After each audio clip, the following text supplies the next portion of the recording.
Okay, well, thank you very much for being here this evening. I hope you find this presentation interesting. It has been very, very interesting for me to study these coins.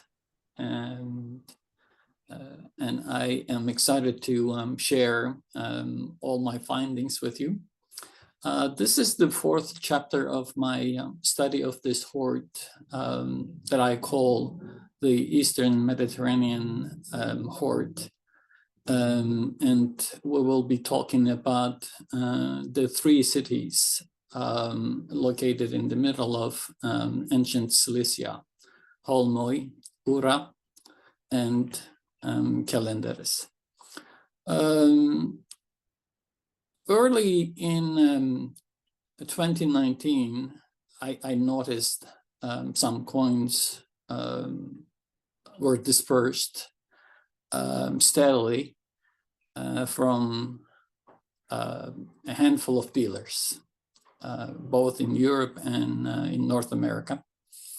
I was following the coins of Malos. I have a special interest in Malos, the city of Malos. So I was following the coins of Malos. And then I noticed very interesting types from Tarsus, Soloi, a lot of Aspendos, a lot of Side, and then came Kelenderis, and then some unknown types.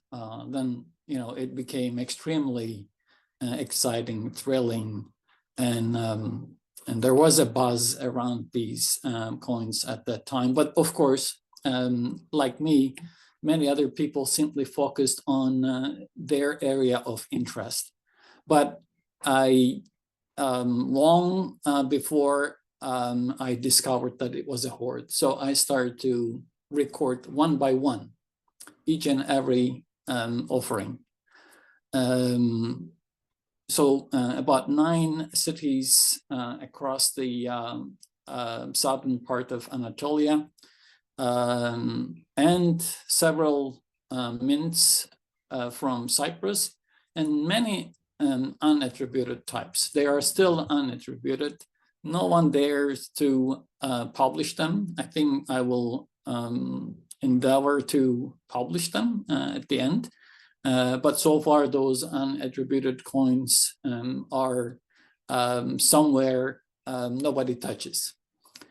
So this is very, very exciting for me. There are significant items that tell me that they are from the same hoard. Many of them have test cuts. Quite many of them have banker's marks. Same chemical cleaning residue on many coins. And for the first time, we see coins, so many coins struck from worn dies. And then, of course, we have lot offerings, lots of 5 coins, 10 coins. Those that are so rare and or so valuable, coin dealers would never offer in a lot. All of a sudden started to appear in lots. And when I first started to talk about this a lot in the academic world, people didn't want to believe that there was a hoard. But I have enough evidence to prove that it's a hoard. And from the beginning and from long before, I had certain theories about the occasion that these coins were struck. And my feelings, my inferences were quite different from many of the prominent numismatists and historians who wrote about these coins. Colin Cry, a British numismatist, has an iconic book called Archaic and Classical Greek Coins. When I first obtained a copy of his book, I was so excited, and I learned a lot from that book. But when it comes to the reason why these coins were issued, I strongly disagreed with him. This is mid-1990s. Based on what? Based on my personal experience. The common inference was that these coins were struck to pay mercenaries served in the Persian army. This was too minimalistic and minimizing the value and the purpose of coinage as a whole. Later on, during my studies, I discovered the concept that I had never thought of before, which actually had an idea but never thought of for the Persian period, Pax Persica. I knew about the Pax Romana concept and its consequences, and how it improved coin minting across the area that I'm most interested, but actually across the Roman world. But I discovered the same concept existed during the 200 years the Persians dominated Anatolia and the Aegean world, the Middle East, and Cyprus, as well as Egypt. So in my view, these coins are products of the Pax Persica. So today we are just going to the middle of southern Anatolia, two modern towns right now. One is called Aydıncık, the other one is called Taşucu. Taşucu was the location of Holmoi, and Aydıncık is Kelenderis.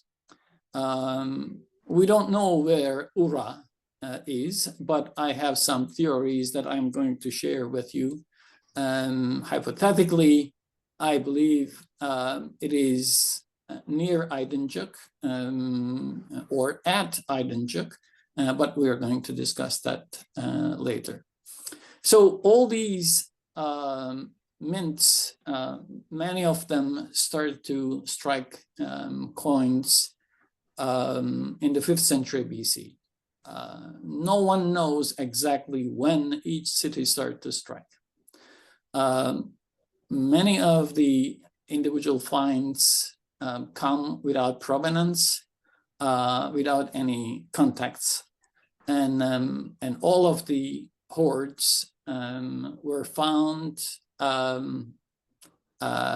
most likely illegally, and they never come in an official excavation. That's why we are in the dark still. Even though we have enough material in the hand, we are still in the dark.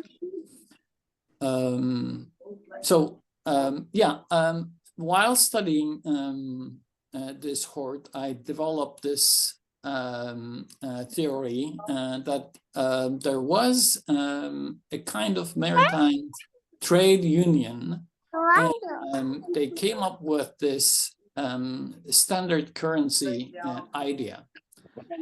And all of these cities, starting from Phoenicia, modern Lebanon, Cyprus, and southern Anatolia, all the way to Aegina, on the other side of the Aegean.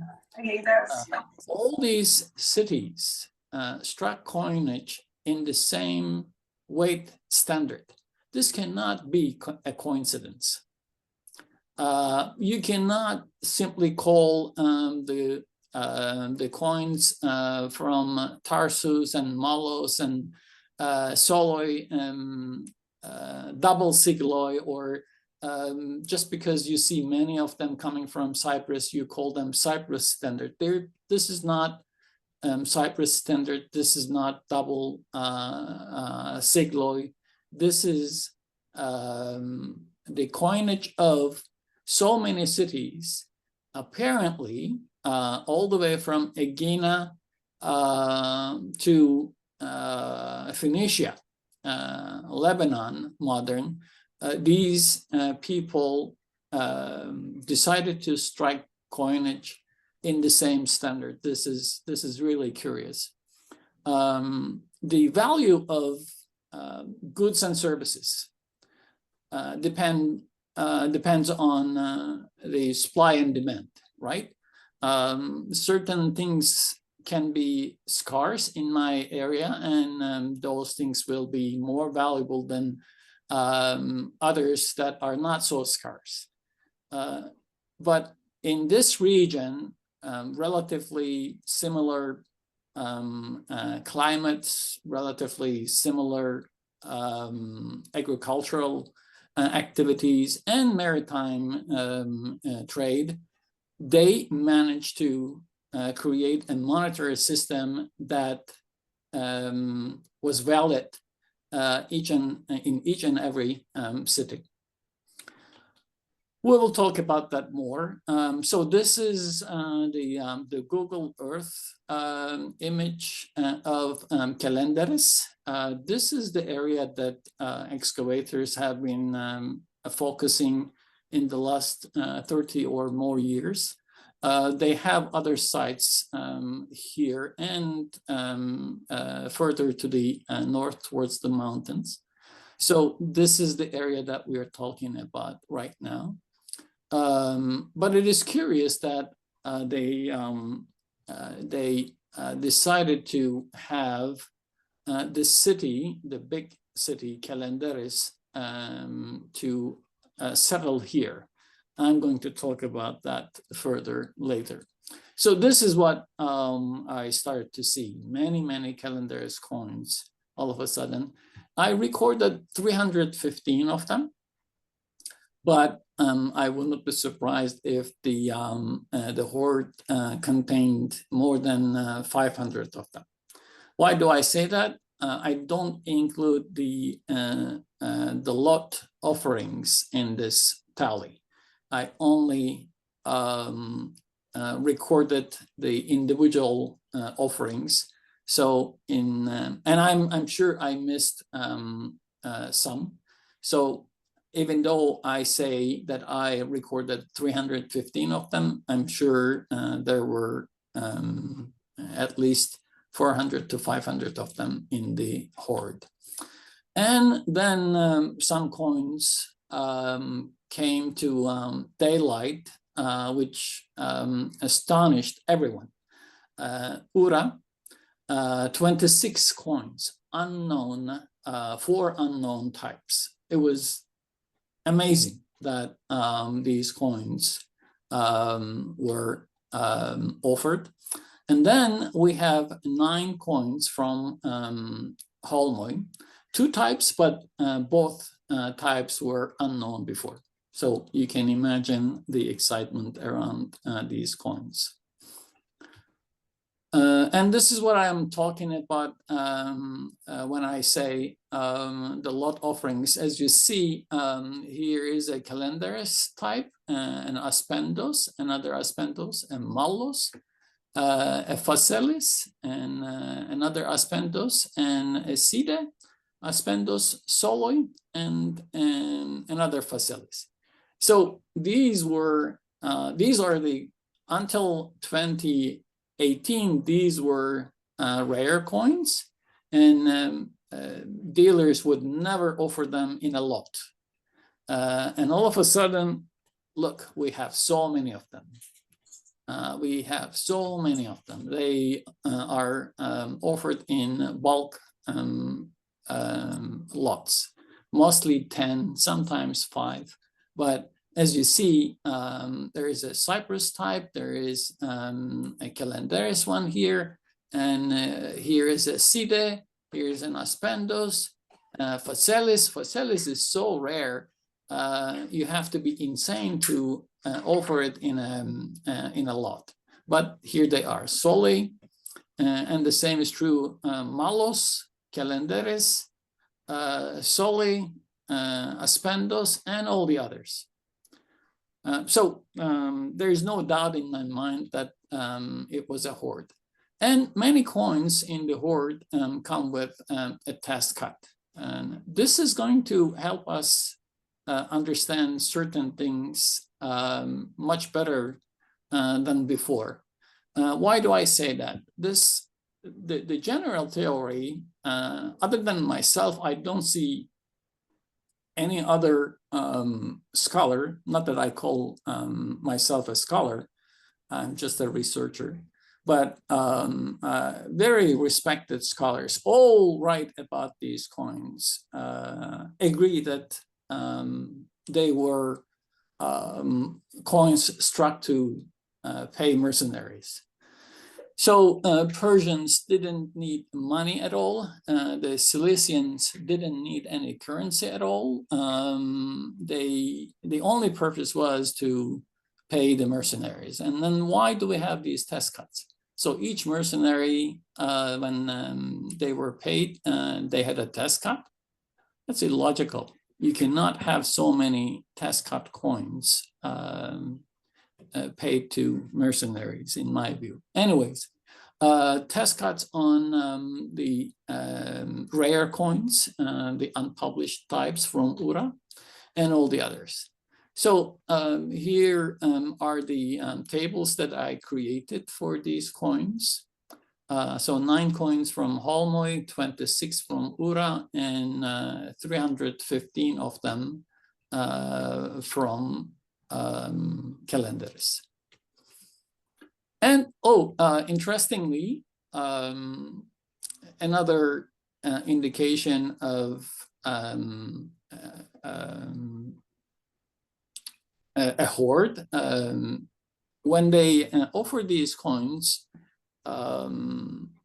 dealers meticulously indicate the size and the weight of these coins. So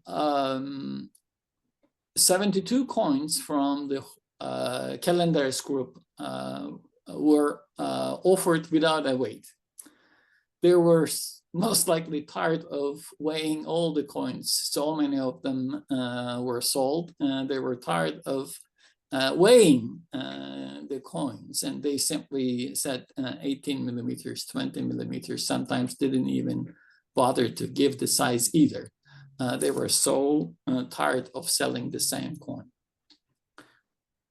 I said 9 coins from Holmoi, actually 2 types, both of them from the same, the obverses are from the same die. The reverse comes in 2 different dies, one with the legend Olmi, and the other one is anapagraphic, so no legend. And technically, we know that for each obverse, mints created multiple reverse dies. Depending on how many coins are planned to be struck, this would be 1 to 4, 1 to 3, 1 to 2. Very, very rarely 1 to 1. That means 1 obverse die, 4 reverse dies. Why do they do that? Because the obverse die is secured in an anvil. It is protected, so it doesn't break easily. However, the reverse die is attached to the punch that receives the direct impact from the hammer. That's why the reverse dies wear out and or damaged much faster than the obverse dies.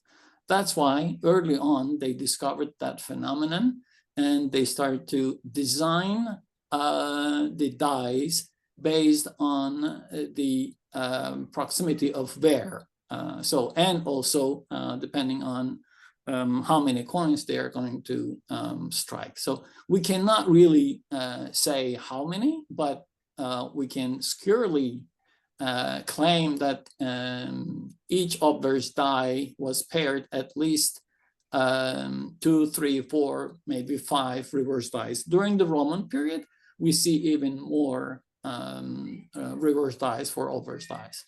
Of course, that doesn't necessarily mean that they only designed one obverse. I'm sure they designed multiple obverses, but for each obverse, I'm going to show you the evidence for that later. For each obverse, they meticulously designed reverse dies and smaller denominations.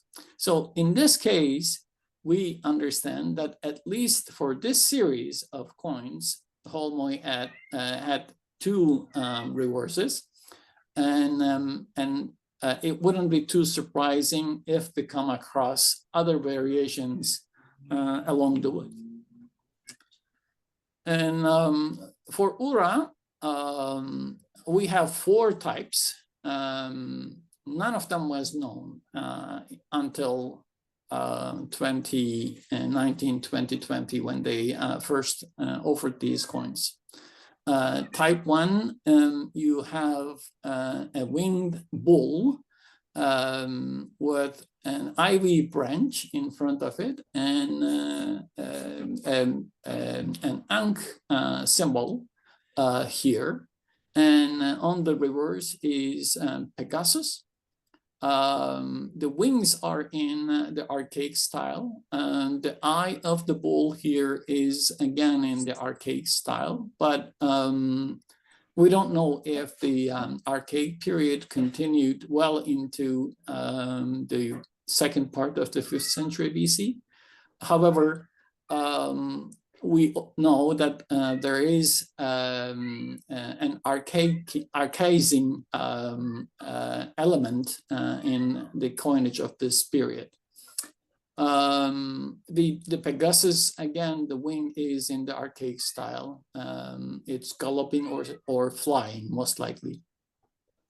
The second type, completely different, but again, we have a line, a winged line.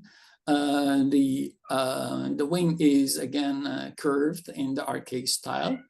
On the obverse is either an ibex or a stag, again winged.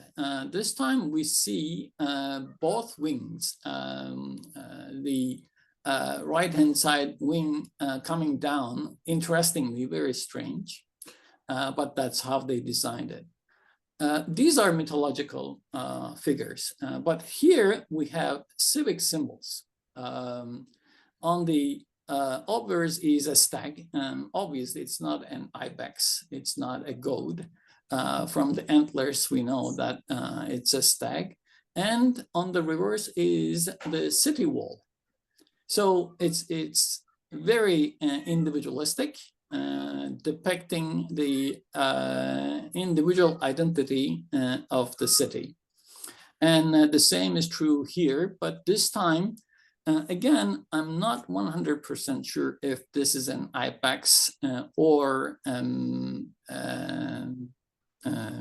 deer or a stag, but mostly everyone considers that it is an ibex. But the design is going to appear on Kelenderis coins later on. Again, we have the city wall on the reverse. A different design. It's the same city wall, but a different design. Okay, there it is. Okay, now the legend. It's in Aramaic. We know Aramaic legends appear in Cilicia, in Malus. We saw that. We saw them in Tarsus, and some Issos coins have them. But interestingly, for the first time, we see the legend both on the overs and the reverse. We can theorize a lot of things. I don't want to go into too deep and bore you with all the hypotheses, but it is very rare that you have the legend both on the obverse and the reverse. I don't know Aramaic, and I have to rely on the scholars who claim to know. So according to them, it reads Ru, Ura, or Ora. So this is these are the suggestions by the experts in this field. It's not known if this is just an abbreviation, because it is very common during this period to engrave an abbreviated version of the city's ethnicon, the identity, the name of the city. So we see the same legend on an earlier published example from the same city. This is from the 18th century, late 18th century. The same stag or ibex, winged ibex here, with the same legend. So the legend was known, but this is the first time we see the legend on both obverse and reverse. And when it comes to the question if it was the full name of the city or an abbreviated version of the city's ethnicon, here is an example for our suspicion. This is from Tarsus. So this is an abbreviated version of the legend for Tarsus. It says Tars. So I feel that this can be an abbreviation, or until further information comes to daylight, we will simply remain skeptical about that claim. So as you see, first they start with mythological symbols, and then they switch to Swig symbols. This is a big shift in coin designs, because this is a time when these people felt that they had to find a symbol that will represent their city. They didn't need to speak much. They didn't need to say much. Literacy level was not really so high anyway. But people had a picture memory, and they could easily learn about each city's coinage by looking at their symbols. So they tried hard to find a symbol that would that they would identify with. And they started with a winged bull, and then Pegasus, then winged lion, whatever they tried to say by that. And then they switch to civic symbols. Of course, we are up near the Taurus Mountains. Stags, deer, and ibexes are very, very common in that area. Then I discovered 14 types in Kelenderis with 5 variations. I don't want to bore you with all of these, but as you see, it took me quite a while to go through each and every coin and put them in groups of types. You can read the complete study on my academia account. There is one anapigraphic coin. This is a very rare type, but well known. There are the ones with a legend. There's a legend here on one type, and then there's a legend here on another type. And then there is a coin with a legend on the obverse, which is very, very rare again, but never on both sides. Later on, we have all the variations, never complete legend though. Kel, Kele, and Kelen are the variations of the abbreviated legend.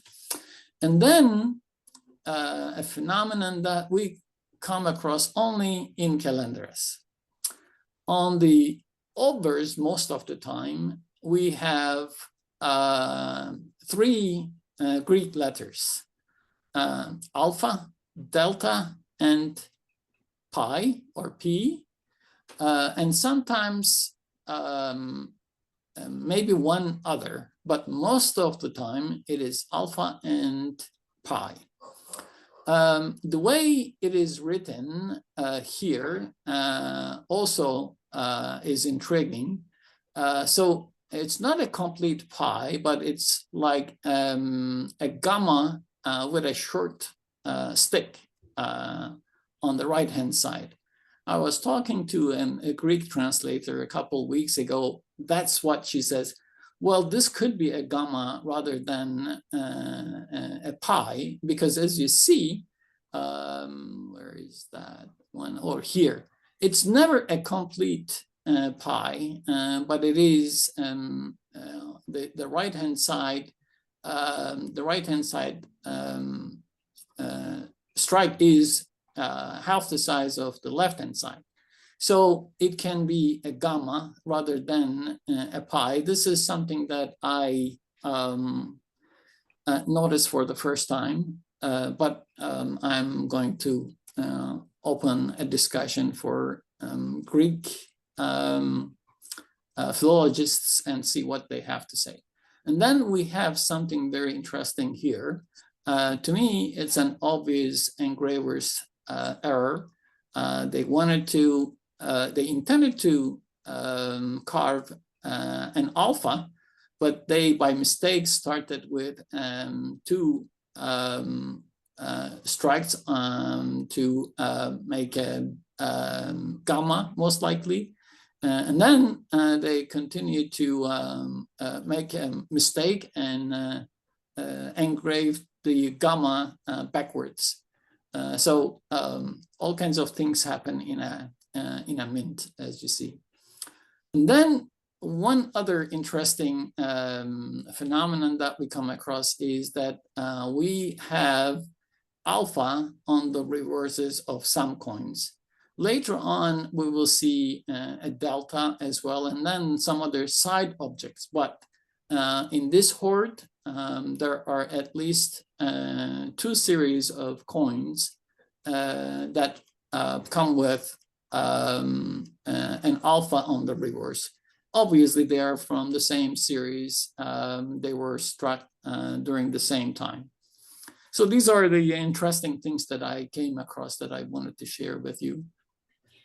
And then at some point, they wanted to add a side object, which is ivy.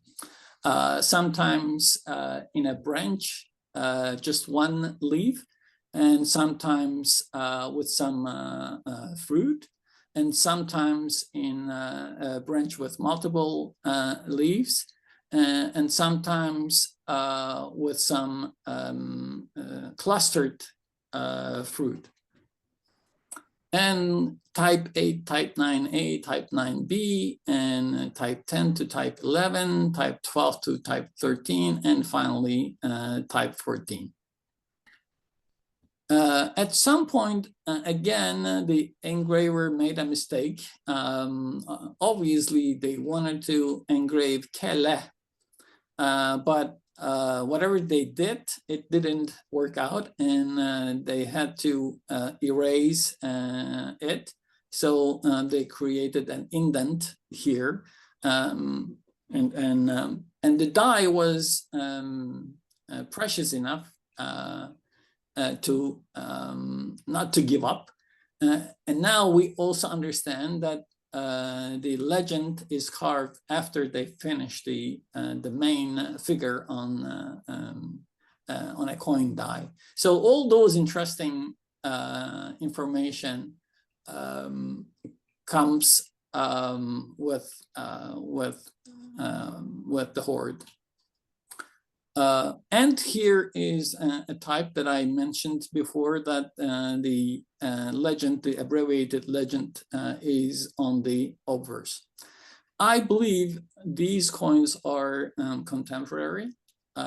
Maybe they were struck within the same 2, 3, 4 years, if not, 5. But I don't think they were struck more than 5 years apart. They were all from the same time period. The meaning of the figures on Kelenderis is a topic of debate, and we have several types of people who wrote about these coins. We have academics, we have numismatists, we have collectors, we have collectors plus artists who wrote about these coins. Everybody agrees that there is a scene depicting what is called a kalpe, a competition in which a young rider maneuvers with the horse, and he's naked. He's holding a whip in his hand, in his left hand, and holding the reins of the horse tightly so that he can manage the horse the way he likes. The horse is not running, it's not galloping for sure. It is cantering, and the rider is sliding off from the horse. But there are different depictions of the kalpe on both calendars and on the coinage of other cities. Here is a type from Eritrea in Ionia. This is earlier than the Kelenderis type, but here, as you see, the horse is still cantering, but the rider is walking beside the horse. And in this example, here he's sliding off, and he's getting ready to slide off the horse. So you can see the various stages of the kalpe riding depicted on these coins.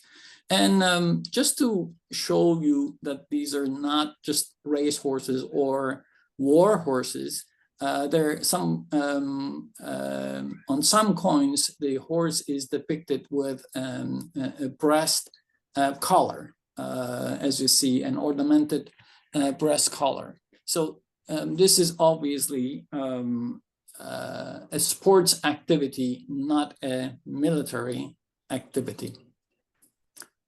And then there is this question that if in the competitions called kalpe, they used only mares rather than stallions. I wouldn't go into that detail, but numismatists and historians sometimes look too deep into their object, and they see more than that they are supposed to see. I know some people will hate me for saying that, but sometimes, I'm sure I do the same thing. But we must not look too deep into what is displayed. A scholar wrote about this, and he claimed that in this sports it must have been the tradition to use mares rather than stallions. So I looked at the horse depictions on many coins from the same period. Some of them barely show the belly of the horse, but there's nothing significant telling us if it is a stallion or a mare. So the gender identification was important in ancient numismatics and in ancient art too. There was a reason for them to emphasize the gender identification of their object. But when it comes to horses, it is never obvious. It is never obviously displayed. You will see what I mean in the coming slide. So the ibex in the Taurus range, even today, this is a recent photo of an ibex in the Taurus range. The beard is very spectacular, and it is displayed here wonderfully. But the way the horns are depicted are different. Now, I again scoured through the internet trying to find ibexes with similar horns, curving to the back and coming slightly curving up. I couldn't find any. There are quite many different types of ibexes, but the horns are mostly like this.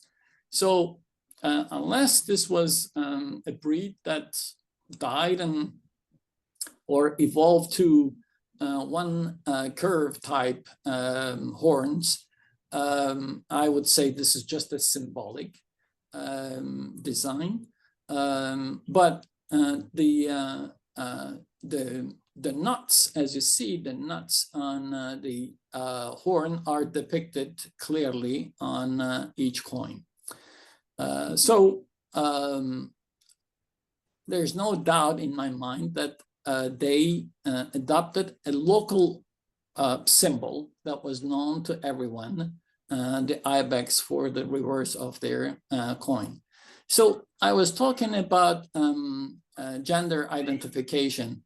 The ibex on Kelenderis coins is definitely depicted with an italic depiction. So it meant something rather than being explicit. In Göbekli Tepe, in the early Neolithic side, we saw a lot of animals, male animals, depicted with male genitalia. And the interpretation or suggested interpretation is that they represented fertility. I can say that I agree with that interpretation. There must have been a reason for them to emphasize that. By the way, there are certain coins that you don't really see the genitalia, but 90% of the coins, there are some types that you see it depicted larger, but most of them, again, they are from the same period, so it's obvious that they were created by the same die engraver, and they were all depicted italic. And this is what I mean. Some of them emphasize the male genitalia much larger, and then of course we see certain differences between the obverse and reverse dies. And here you have the same coin as the one that I showed you before. Here, this one, and here it is again, the same coin. Look at the head of the rider and the head here.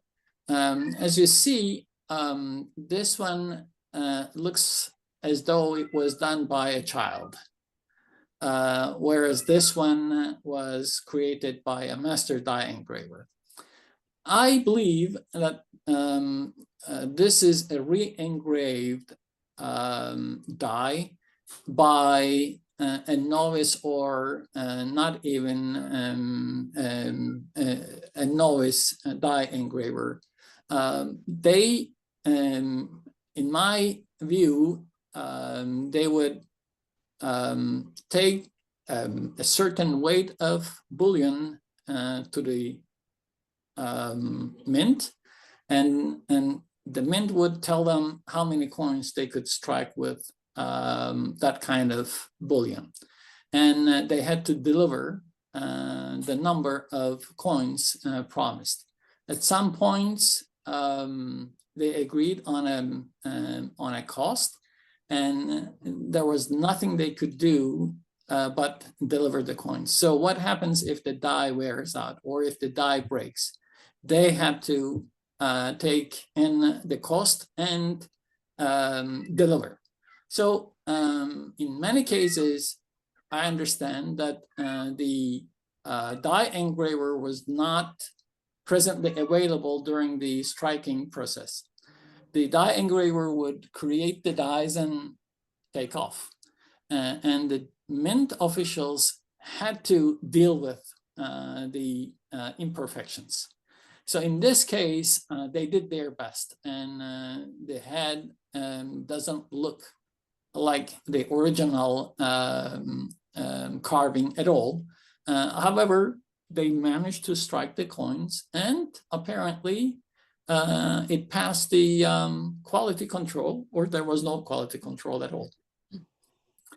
So here are the denominations that I have tentatively established for Kelenderis. So you have one full standard denomination, which is around 10.5, 11 grams. So far, I found 11.5, 1150 grams of coins. Hypothetically, I want to think that the standard weight was around 12. But as it happens in every mint and in every monetary system, these coins represented the intrinsic value of the silver.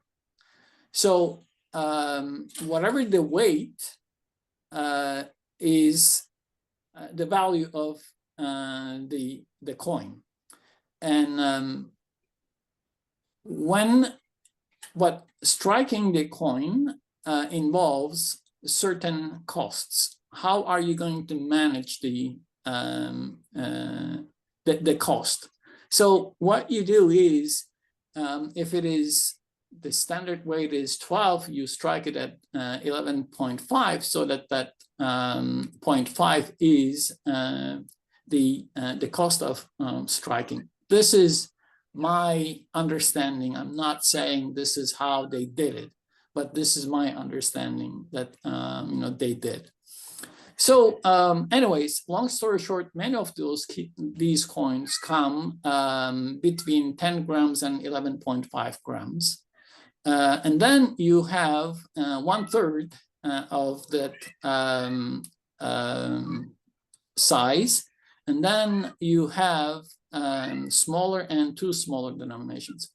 For the earliest so far, in our view, this is the earliest type from Kelenderis, but I will not be surprised if 2 years from now there would be other finds that would show us that they were earlier than these. So far, I established 4 denominations, one full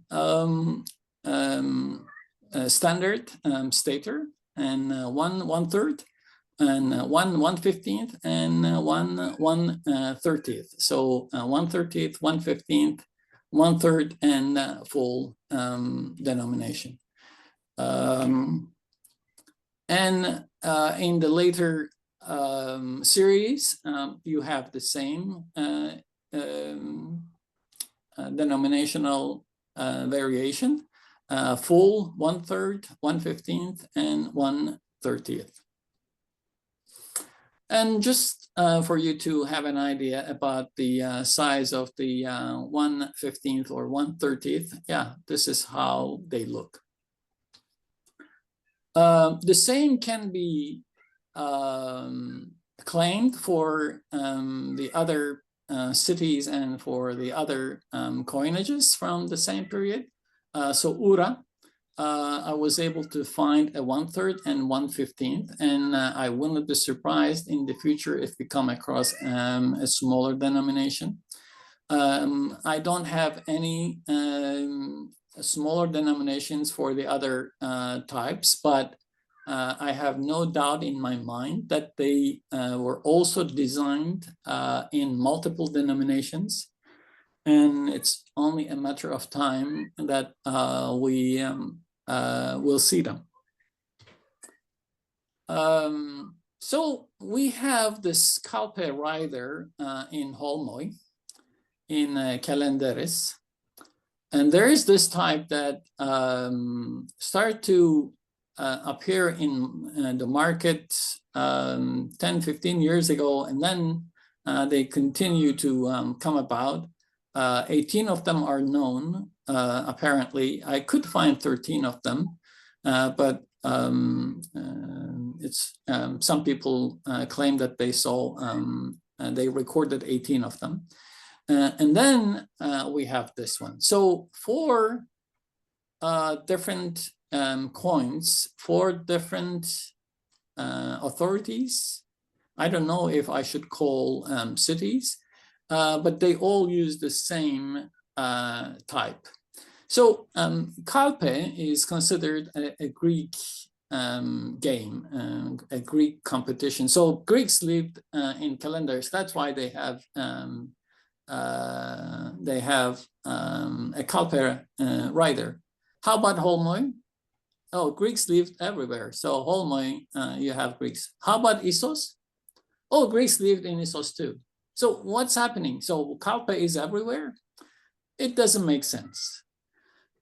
So this hoard showed us that many of these coins were designed and struck in the common mint of Cilicia, and it was most likely located at Tarsus.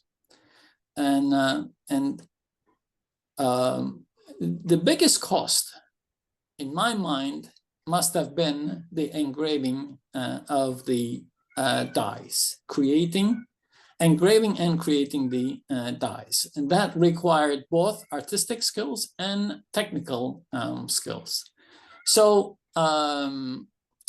you go to the mint and you have your own design, and they simply execute the design that you order. And there's a cost involved. And in some cases, they already designed something, and maybe they offered a deal, and simply Issos decided to use the same design. Obviously, this die was created for this mint only. It's not a die borrowing practice, but it is just a mint worker, an engraver simply offered to use a design that they are used to engraving, and this city simply decided to use that one. Again, these are all theories. These are all hypothetical inferences, nothing for certain. Until we find further evidence, we should be cautious about what we say. But it is curious that so many different authorities, cities, used the same design. So this one is the most intriguing one. It's obviously a Kalpe rider, and he was depicted ithyphallic. Again, this is curious. I cannot really tell if he is wearing a cap or a hat, or the design itself is not very artistically perfect, and the object that he holds is not like a whip, but a dagger or something like that. So there's no way I can tell that this design came from the hands of the people who designed these coins. This is re-engraving by a very, very untalented person, just to strike the coins. Of course, this is by a master engraver. This is also by a master engraver, or maybe a senior or semi-senior engraver. But this one came from the hands of a completely different person. And on the reverse, we have the stag, and the stag, the ibex. But from the back of the ibex comes something, an object. Is it a serpent? Is it a flower? It's certainly not ivy. And the legend here is O and iota. So it doesn't ring any bell of any known cities at that time.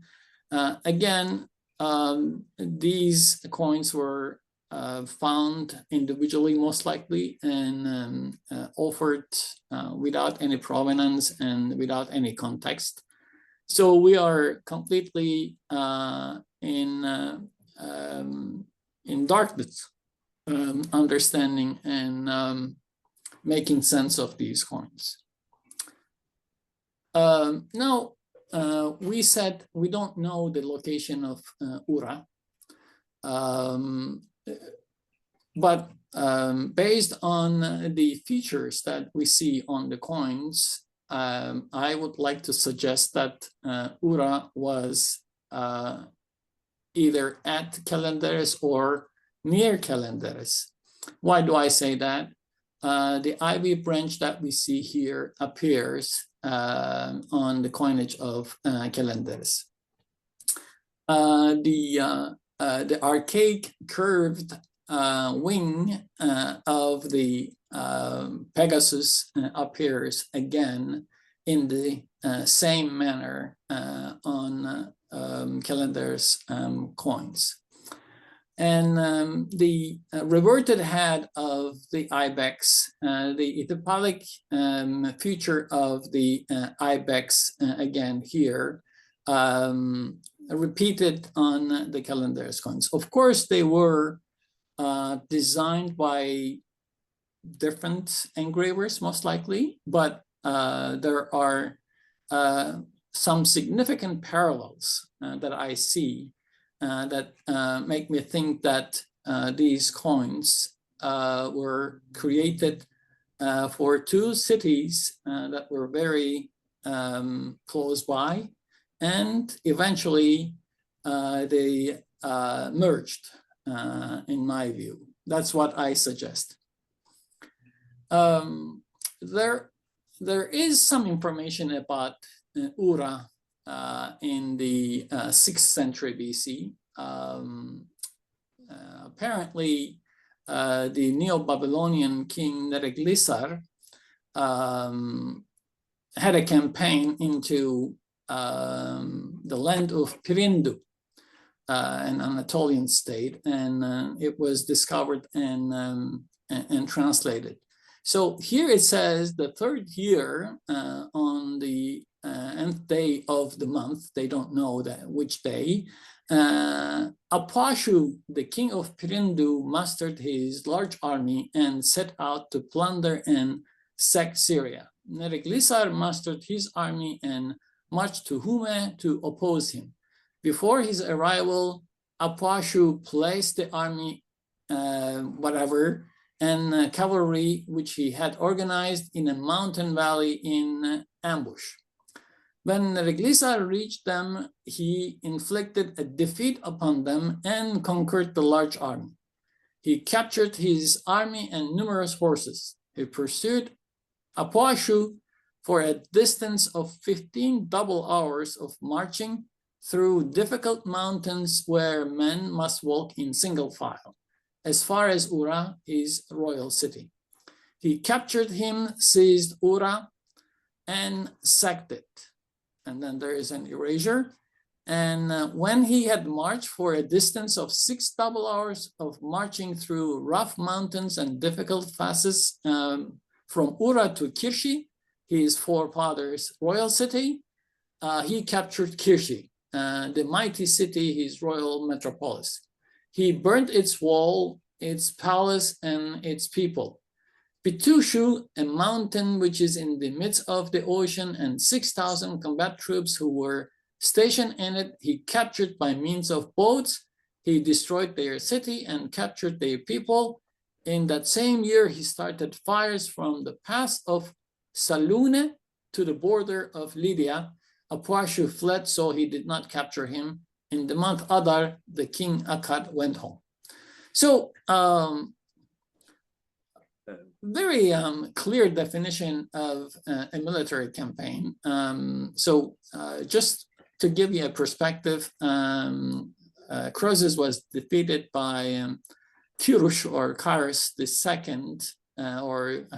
Cyrus the Great, in 546 BC. So this happened in 557 BC, almost 11 years before, or whichever month, but 11 years before the Great War between Persians and the Lydians took place.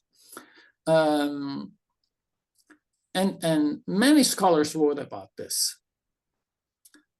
One thing that I disagree with many of these scholars is that when they read an ancient document, they immediately assume and believe that it is giving the right information and the correct information. And based on that assumption, they start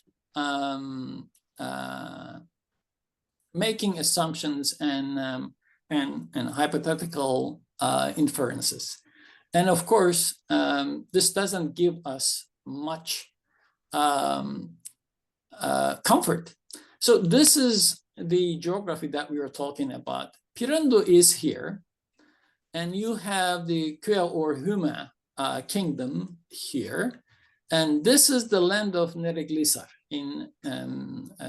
This is the Syria, Nereglisar's. His capital is down below here, but this is the land that Pirindu king came and sacked. It's inconceivable. There is a kingdom here, Hume or Kue. So why would Pirindu king march all the way with his army to plunder Syria? And what was the king of Hume was doing at that time? And how could the king of Pirindu was more prosperous than the Hume kingdom? Hume comes from the flatland, the fertile land. This is the crown jewel of Anatolia, and this is the mountainous area. How could the poorer part of the region became so prosperous, mustered an army all the way came? Long story short, the story doesn't add up. And but for some reason, all the scholars simply consider the story or the chronicle gives the accurate information, right information, and they try to make sense of it. In my mind, Ura, the coin issue in Ura, has nothing to do with the Pirindu kingdom. And Perindu kingdom should be searched for somewhere else. Back to our modern map. This is where the city of Kelenderis is located, and Ura, again, must have been a city nearby, so that it merged with Kelenderis. I would suggest two locations. Again, very, very likely this is not a scholarly suggestion. And since there is a bay here, a better protected inlet, I would consider that the early settlers would develop a settlement in this area rather than in this area. There is a small river running here, so this area would be a better or would be location. But we saw that before. Two cities merged in Cilicia. Holmoi merged with Cilicia, and previously there was another town merged with Soli further to the east. So in my mind, Persian overlords either suggested or forced these two cities to merge and become one, so that they could control them easily, or they could collect taxes much more easily. Now, I would like to talk about this phenomenon that I learned from my good friend Wayne Salis, an American numismatist and writer. Art historical perspective is very important when we study ancient coins. Most numismatists try to find connection between historical happenings and the objects. But when we look at them from an art historical perspective, we can make better sense of these depictions. One item is symbolism. The other item is propaganda that we have to look at. So on this coin, it's propaganda, pure propaganda. This is a Tarsus coin, the great king depiction, and then the king himself in a ceremonial proceeding. He's depicted in his military attire. The horse is dressed up, and he is simply showing off. Symbolic objects, Perseus and Pegasus. It was a mythological story known in Tarsus. That's why they use these. And then you have the same figure, Perseus riding Pegasus, killing a bull maybe. And then you have the great king or a priest, but most likely the great king depicted on the rivers. So we cannot really, here the connection is clear. The Persian overlords simply propagandizing their power. Mythological figures, symbolism only. And mythological figure and the religious figure or political figure, again, propaganda combined with symbolism.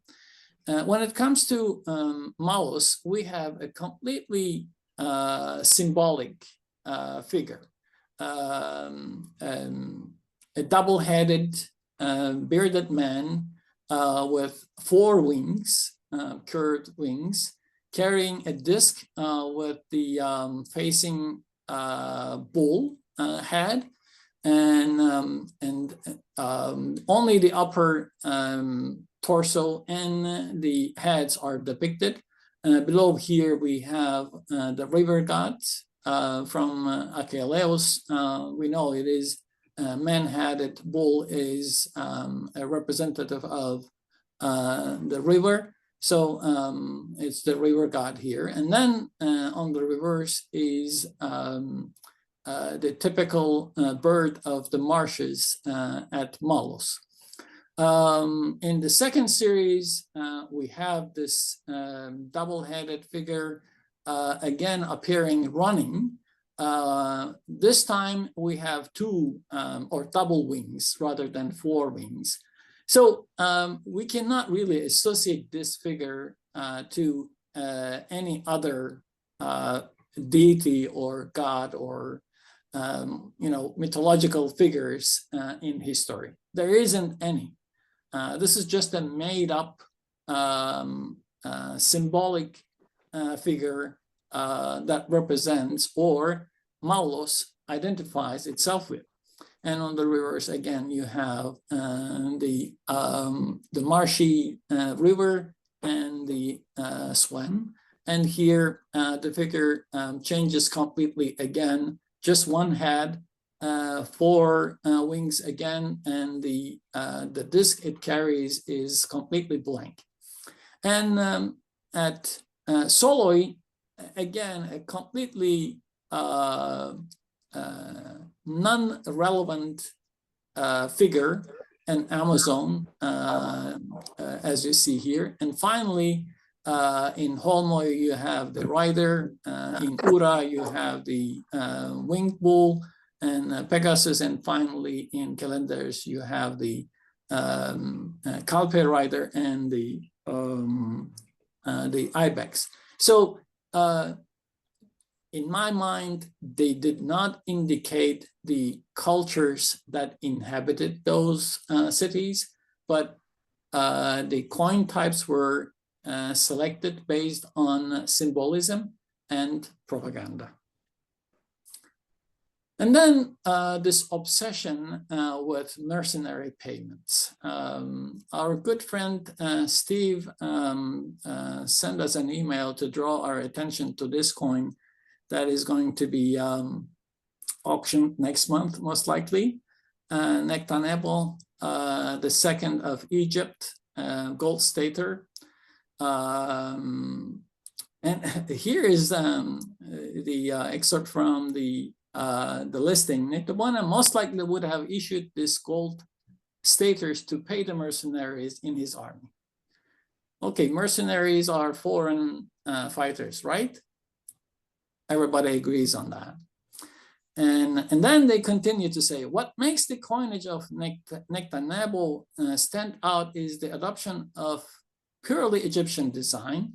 This is the only known ancient coinage to employ a hieroglyph, a purely Egyptian coin. If it is purely Egyptian coin, why would they use it to pay foreign mercenaries? So I say that, when I say obsessive mercenary payment theory, this is what I try to understand. The EMH, the Eastern Mediterranean Hoard, the one that I have been talking about, includes a significant number of overstruck coins and coins with test cuts.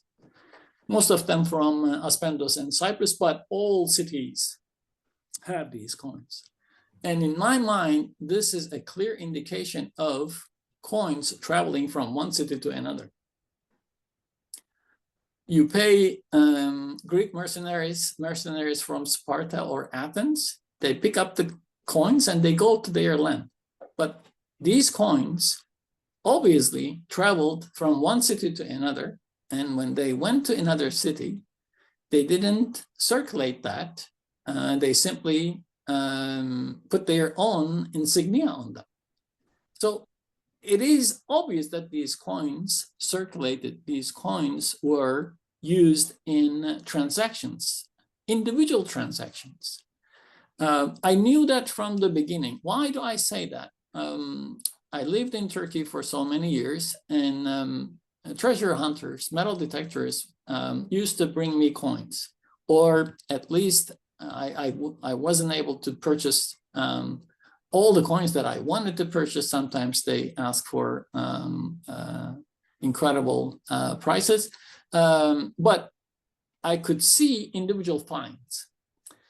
Many of the scholars and numismatists, historians who wrote about these coins only look at the hoards or what is published and theorize this imaginative mercenary payment system, that these coins were all struck for military activities to support the Persian army, to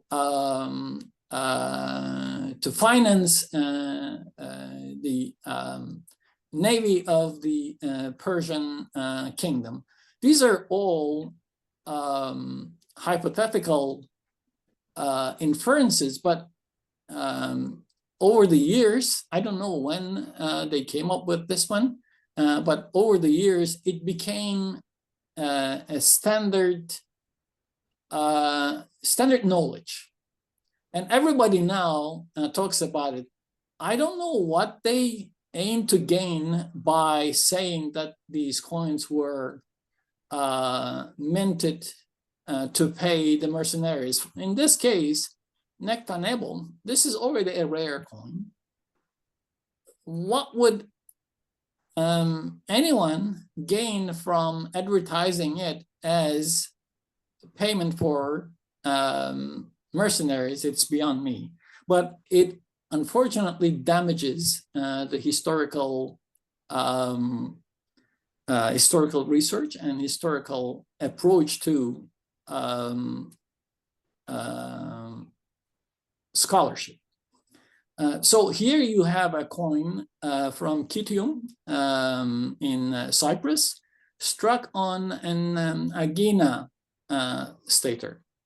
Here, an aspandos struck on a Soloi coin.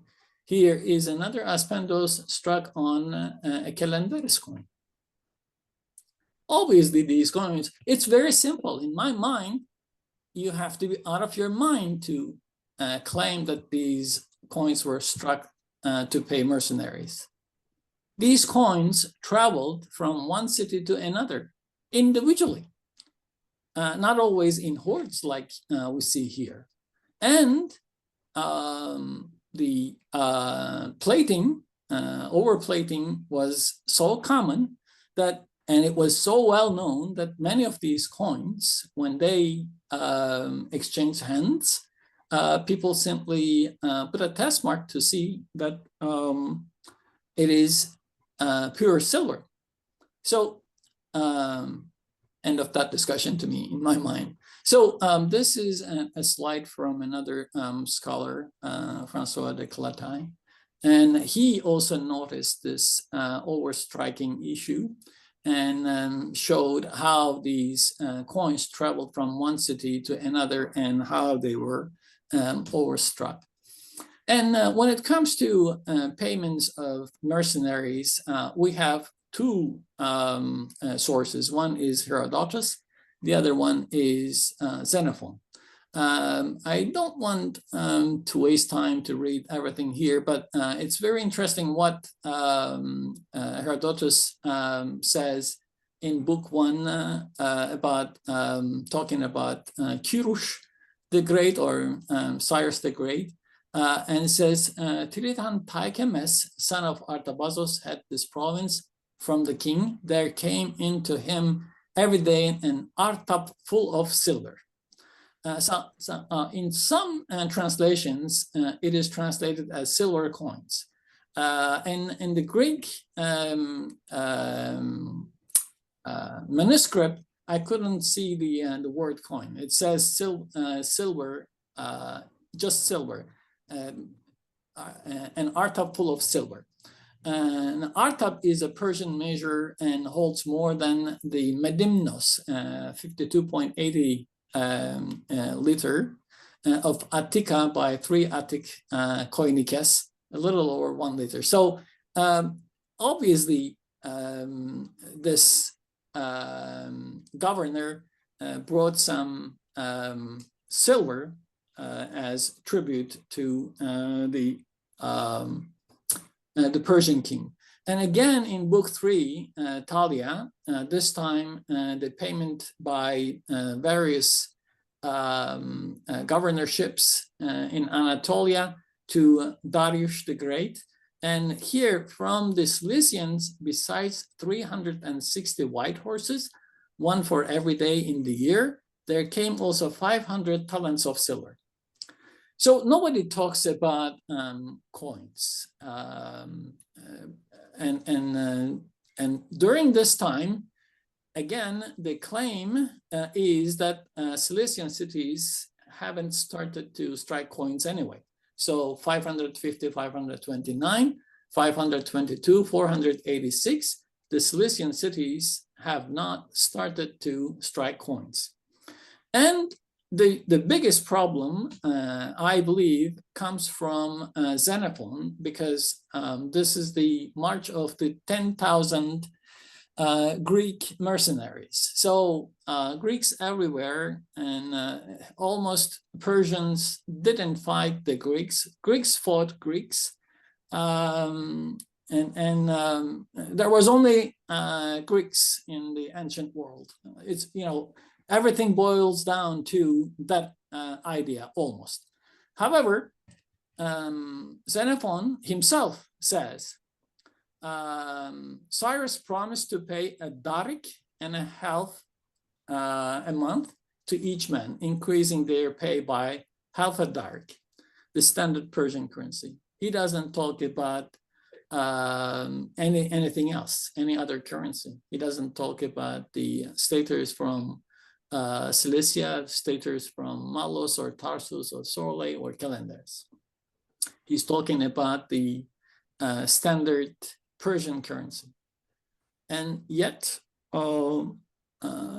very prominent scholars, numismatists, historians, they all want to believe that the cities struck coins to finance the Persian military campaigns. The biggest problem, of course, comes from the one-sided history writing and history reading. The cuneiform tablets, unfortunately, come to an end in the early 5th century BC. Maybe destruction, maybe papyrus took over.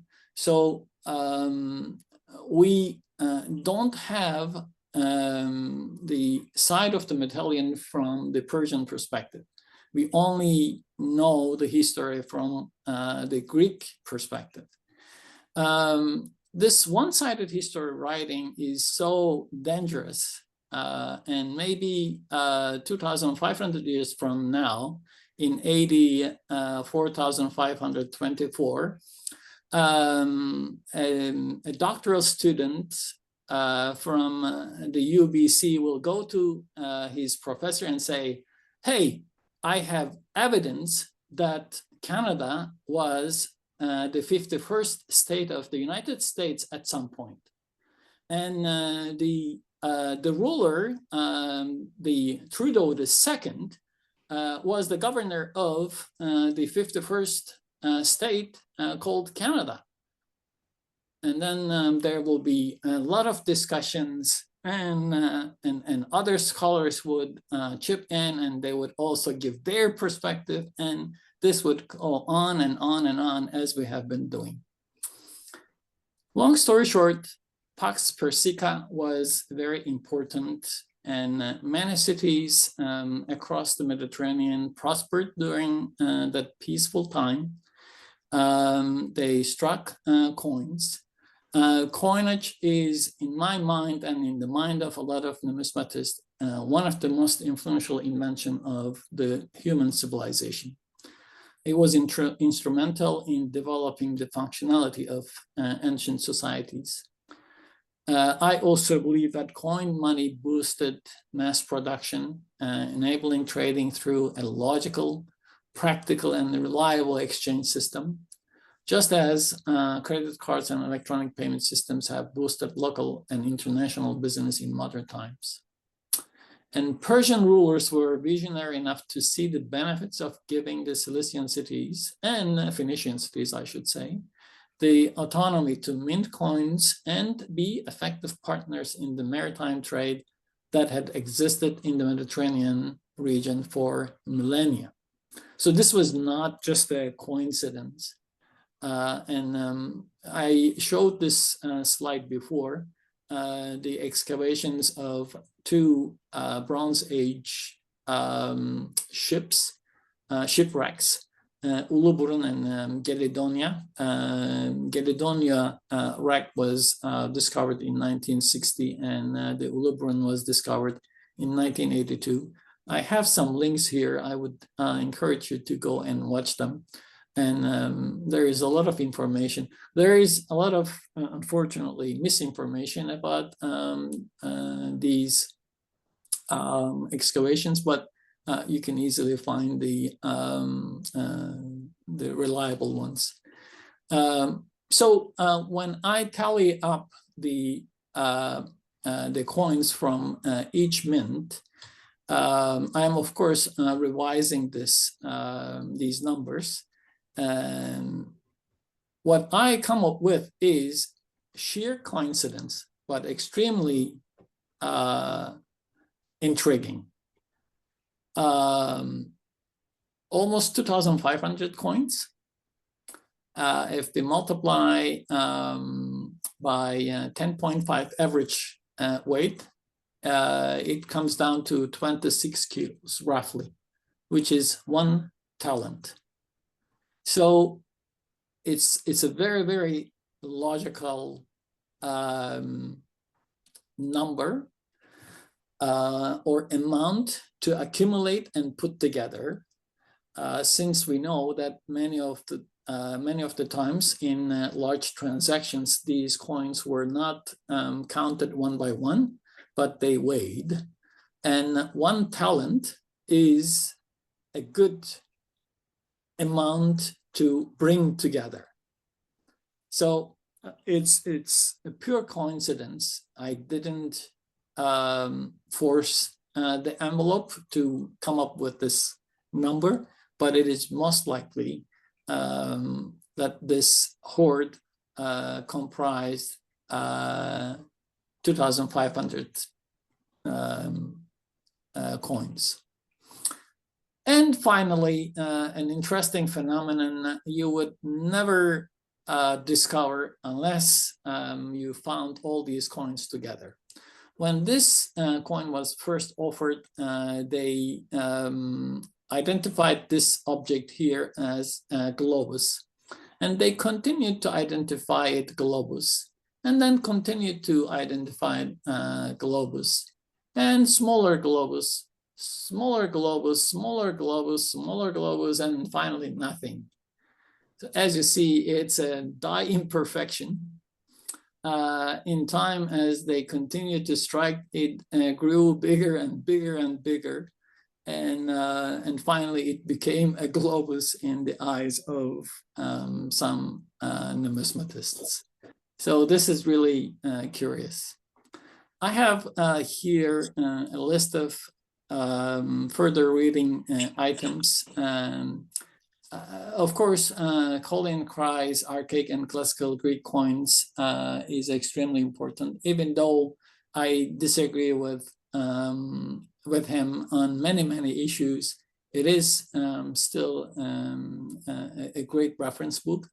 William Collican, The Medes and the Persians, gives us, this is from 1965, but he gives us a lot of insights into the unknowns of the Persian side of the story. Traders in the ancient Mediterranean. This is a book that includes more than 10 articles edited by Timothy Hall. It gives you a lot of valuable information about the Mediterranean trade in ancient times. Ancient Coin Collecting to Numismatic Art of the Greek World by Wayne Salas. If you haven't read that book, He calls it ancient coin collecting, but actually those books are very scholarly books, and the information that he provides is immensely valuable. Then I have some scholars who wrote about Cilician coins. Olivier Casabon is one of the most prominent scholars.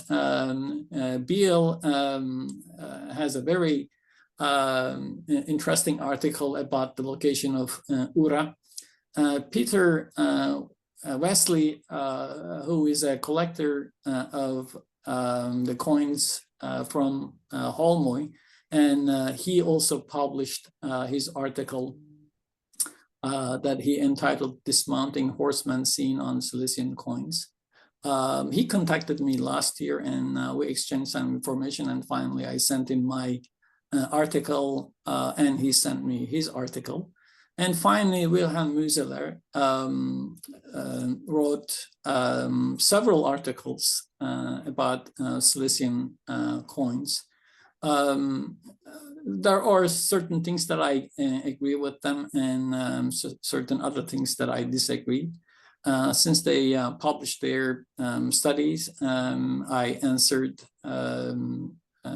my objections in my paper, and hopefully other people will be interested in these coins, and hopefully they will find my information interesting, and let me know if they have disagreements, so that science of studying of these coins can improve.